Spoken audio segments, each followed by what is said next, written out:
Em 2005, ainda bem no início da minha trajetória de pesquisas em envelhecimento e longevidade, publiquei um artigo na revista Ciência e Saúde Coletiva que trouxe à baila um assunto que se mostrou muito instigante e sensível para toda a comunidade clínica na época, que foi a questão dos medicamentos considerados como impróprios para uso por idosos. Não à toa, mesmo tendo sido uma publicação em revista nacional e escrita de propósito em português para popularizar o assunto, tornar ele mais acessível a todos aqui mesmo no Brasil, até hoje esse artigo permanece como um dos mais citados no meu currículo. Por isso, a intenção aqui hoje é repassar esse assunto, inclusive atualizando a temática, com base em novos conhecimentos farmacológicos e consensuais que surgiram desde então. Caso se interesse por esse e outros assuntos que se relacionem com a gerociência, se inscreva em nosso canal para acompanhar nossas publicações e não esqueça de curtir o nosso vídeo, bem como também de compartilhar com quem quer que você ache que possa se beneficiar dessas discussões.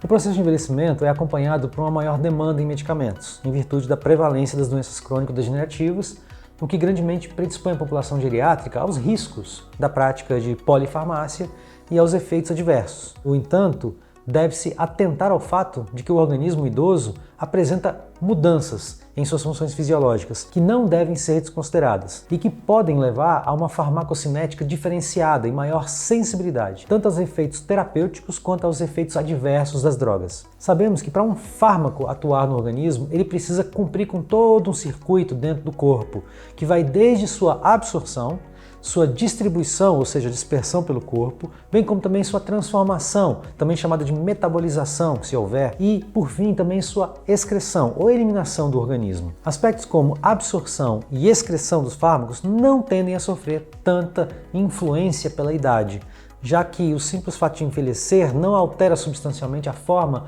como o organismo humano absorve o medicamento tomado por via oral, por exemplo, ou elimina esse fármaco do nosso corpo. É claro que estamos considerando aqui aquele envelhecimento desacompanhado de alguma condição clínica, como uma úlcera estomacal ou uma insuficiência renal importante. Quando estamos falando do envelhecimento natural, de todos os parâmetros chamados de farmacocinéticos, talvez a distribuição e a metabolização sejam os aspectos mais afetados, já que podem ser encontrados alterados mesmo quando o envelhecimento acontece e não vem acompanhado por doença. E isso costuma acontecer principalmente por dois motivos. O primeiro, pelo fato do idoso possuir menor teor de água no organismo, o que faz com que drogas hidrossolúveis, aquelas que normalmente se dispersam na água, tenham um menor volume por onde se distribuir, ficando assim em concentração aumentada no corpo e assim podendo produzir tanto efeitos terapêuticos quanto também efeitos adversos mais intensos. E em segundo lugar, vem o fato do fluxo sanguíneo no fígado, que é o nosso principal órgão metabolizador, costumar estar diminuído, por vezes reduzido à metade,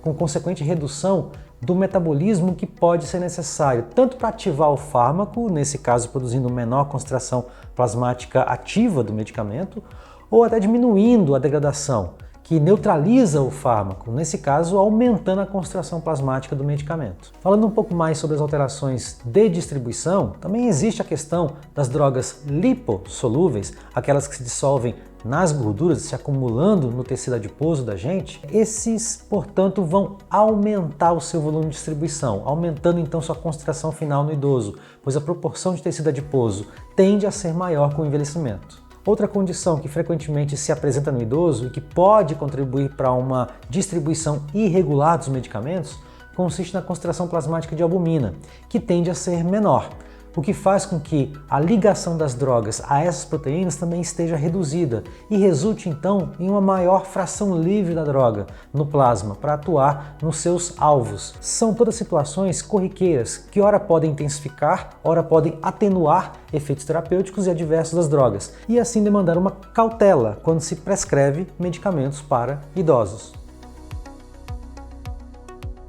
Por conta de todas essas alterações fisiológicas do organismo que envelhece, algumas categorias de medicamentos passaram a ser consideradas como impróprias para uso pela população idosa, devendo seu uso ser evitado quando possível,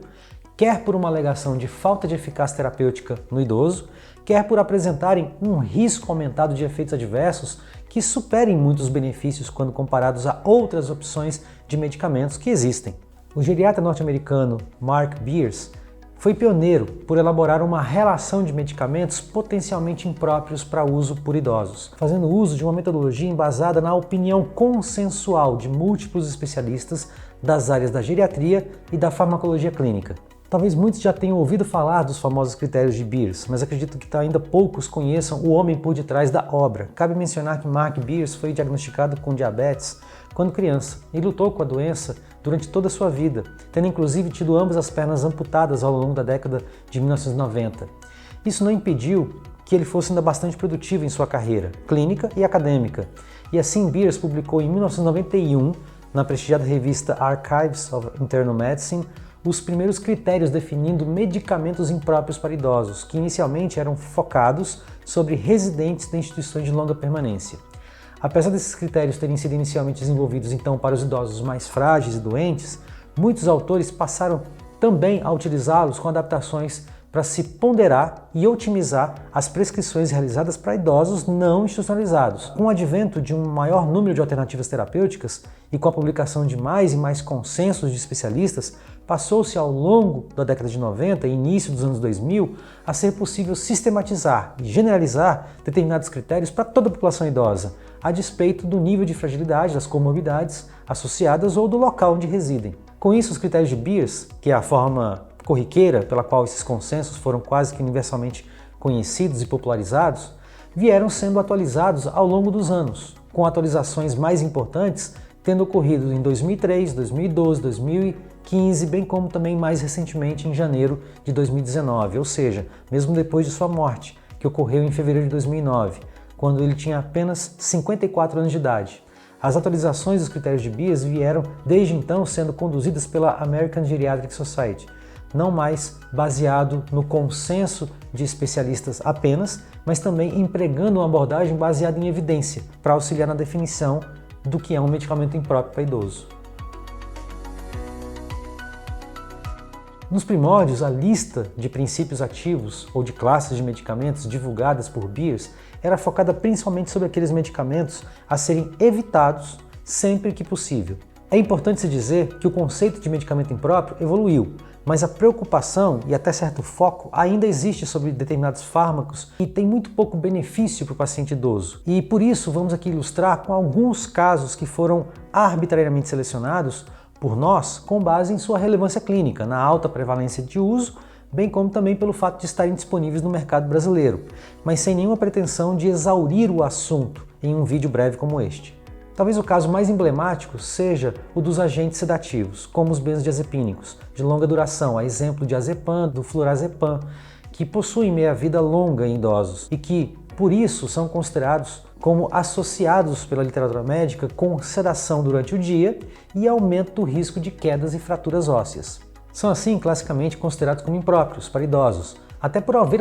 alternativas a exemplo do clonazepam, que apesar de atualmente também constar da relação de impróprios, no início não constava, justamente por ser uma alternativa terapêutica de meia-vida mais curta, da qual pode-se lançar mão quando necessário, sempre sob supervisão constante em função do risco de dependência que a classe como um todo pode apresentar. Falando ainda de medicamentos psicoativos, o antidepressivo amitriptilina consta desde a primeiríssima edição dos critérios de Beers como um medicamento impróprio, devido ao alto risco de causar hipotensão ortostática, ou seja, aquela queda brusca de pressão arterial quando a pessoa sai da posição sentada para ficar de pé e que vem acompanhada daquela sensação de cabeça vazia, como muitos relatam. Risco esse bem maior que acontece com o uso da amitriptilina do que com outros antidepressivos tricíclicos. Outros grupos de medicamentos que também costumam ser identificados como impróprios para idosos são aqueles que têm propriedades anticolinérgicas intensas, com isso gerando sinais e sintomas bem indesejados, quando não é o caso de ameaçar a própria vida, dando taquicardia, constipação, retenção urinária e até certas alterações neurológicas, como ansiedade, confusão e delírio. Todo esse cenário descrito faz com que drogas antiespasmódicas e relaxantes musculares, que têm esse efeito anticolinérgico intenso, impliquem em riscos à saúde muito superiores aos benefícios que poderiam proporcionar. Assim, princípios ativos como carisoprodol e ciclobenzaprina, muito comuns na composição de relaxantes musculares, acabam sendo pouco tolerados por idosos, devido aos efeitos adversos anticholinéticos muito potentes e também pelo fato da efetividade deles nas doses que são toleradas por idosos ser bastante questionável. O mesmo se pensa com relação a medicamentos antistamínicos, usados em momentos de crise alérgica, pelo fato de princípios ativos como difenidramina, prometazina e desclofenidamina também terem propriedades anticholinéticas intensas, sendo preferível, então, o uso de preparações para tosse, para resfriado, que não apresentem antihistamínicos quaisquer. Em adição, há também os fármacos que apresentam biodisponibilidade tão aumentada, mas tão aumentada no idoso, que acabam contribuindo para efeitos terapêuticos excessivos, de monitoração muito difícil e ajuste de dose bem complicado na prática clínica, fazendo com que uma intervenção sobre uma hipertensão arterial possa evoluir para o oposto, causando uma hipotensão, ou que um diabetes mal compensado possa levar o indivíduo ao outro extremo, que é uma hipoglicemia sustentada, persistente. Isso ocorre com frequência no idoso quando se usa um hipoglicemiante como a clorpropamida ou um agente inotrópico para tratar arritmias, como é o caso da digoxina. Por tudo isso, o uso de medicamentos impróprios pode trazer sérias consequências clínicas para o organismo idoso, variando entre reações adversas que afetam sua funcionalidade, seu bem-estar, até mesmo um risco iminente de morte. Cabe ainda ressaltar que o uso concomitante desses medicamentos, que por vezes é inevitável, pode predispor o idoso a um efeito aditivo, ou seja, sinergístico dessas drogas, o que requer ainda mais cuidado na prescrição para idosos. No Brasil, diferentes estudos apontam que a utilização desses medicamentos ainda é amplamente difundida, é muito prevalente mesmo entre pessoas com idade igual ou superior a 60 anos, incluindo aí estudos de nossa própria autoria. E reconhecemos que em muitos casos o motivo que resulta em grande uso dessas classes de medicamentos acaba ainda sendo o próprio sistema público de saúde, que não oferece alternativa ao cidadão, que não seja o oferecimento ao idoso justamente de um princípio ativo que deveria ser reduzido com o envelhecimento.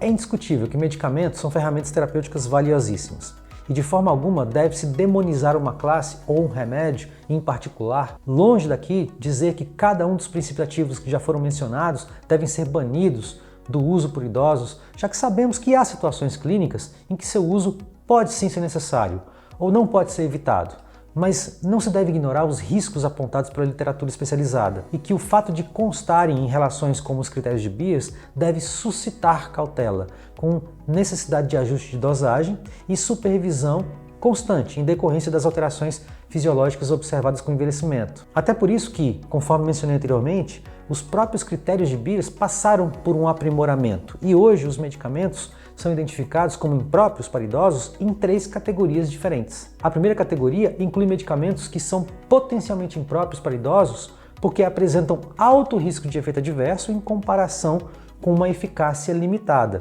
em pacientes idosos, claro, e por existirem alternativas terapêuticas a se utilizar, ou seja, outras classes de medicamentos que pode se lançar à mão. A segunda categoria inclui medicamentos que são impróprios conforme o paciente idoso apresenta certas doenças ou distúrbios de base, já que o medicamento nesse caso pode exacerbar o problema de saúde que o paciente tem. E a terceira categoria inclui medicamentos que, embora possam estar associados a maior risco do que benefício, podem ainda assim ser a melhor opção do ponto de vista clínico naquele momento, para aquele determinado indivíduo,